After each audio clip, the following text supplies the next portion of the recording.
ક્યારે વિચાર્યું છે કે એક શ્રાપ કેવી રીતે બ્રહ્માંડના પાલનહારને પણ પૃથ્વી પર જન્મ લેવા માટે મજબૂર કરી શકે છે? ચાલો આજે આપણે એ જ રહસ્યમય કથામાં ઊંડા ઉતરીએ, જ્યાં દેવદાનવના મહાભયાનક યુદ્ધની વચ્ચે શાંતિનો એક અનોખો માર્ગ નીકળ્યો હતો. ચાલો જરા કલ્પના કરીએ એ સમયની, જ્યાં આકાશ જાણે અગ્નિથી સળગી રહ્યું હતું અને ધરતી રક્તથી લાલચોળ હતી. સમજી લો, આ કોઈ સૈનિકોની સામાન્ય લડાઈ નહોતી. ના, આ તો અસ્તિત્વ ટકાવી રાખવાની લડાઈ હતી, જેણે સ્વર્ગ અને પાતાળ બંનેને હચમચાવી દીધા હતા.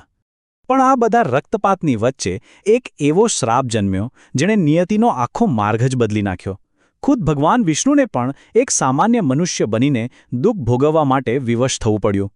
તો ચાલો જાણીએ કે આખરે આ બધું થયું કેવી રીતે. તો કથાની શરૂઆત કરીએ યુદ્ધના મૂળ કારણથી. એવું તો શું હતું કે દેવતાઓ સતત હારી રહ્યા હતા અને આ ભયંકર સંઘર્ષનો કોઈ અંત જ નહોતો દેખાઈ રહ્યો. જુઓ, દાનવોની જે અજેય શક્તિ હતી ને, એનું રહસ્ય હતું એક ગુપ્ત શસ્ત્ર. પણ એ કોઈ તલવાર કે અસ્ત્ર નહોતું. એ તો શુક્રાચાર્યની માતાનું તપોબળ હતું, જેમણે દાનવો માટે એક એવું રક્ષા કવચ બનાવ્યું હતું જેને દેવતાઓના શક્તિશાળીમાં શક્તિશાળી શસ્ત્રો પણ ભેદી શકતા નહોતા. હવે દેવતાઓ માટે તો આ એકદમ અશક્ય જેવી પરિસ્થિતિ હતી. એક તરફ દાનવોનો એ અતૂટ કવચ અને બીજી તરફ હારનો ડર. જ્યારે ધર્મ અને ન્યાય જોખમમાં મુકાયા, ત્યારે તેમની પાસે ફક્ત એક જ આશા બચી હતી: ભગવાન વિષ્ણુ. અને બસ અહીંથી જ કથા એક એવો વળાંક લે છે, જ્યાં ધર્મને બચાવવા માટે લેવાયેલું એક પગલું એક ભયંકર શાપને જન્મ આપે છે. ધર્મની રક્ષા કરવી એ ભગવાન વિષ્ણુનું પરમ કર્તવ્ય હતું, પણ એની કિંમત બહુ જ મોટી ચૂકવવી પડી.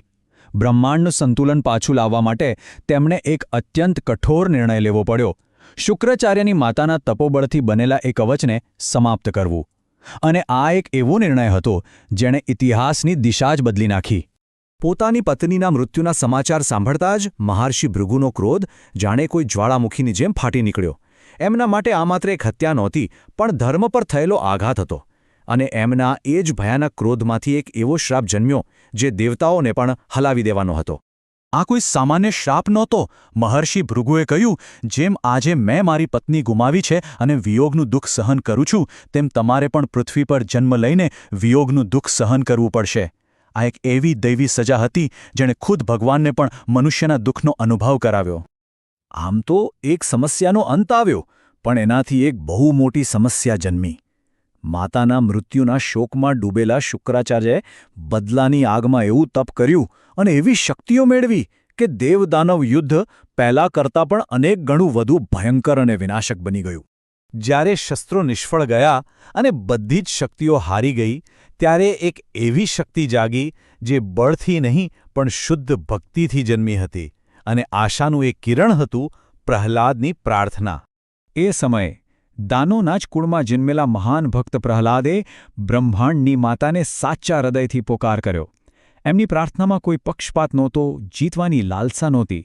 હતી તો ફક્ત કરુણા અને શાંતિની ઝંખના.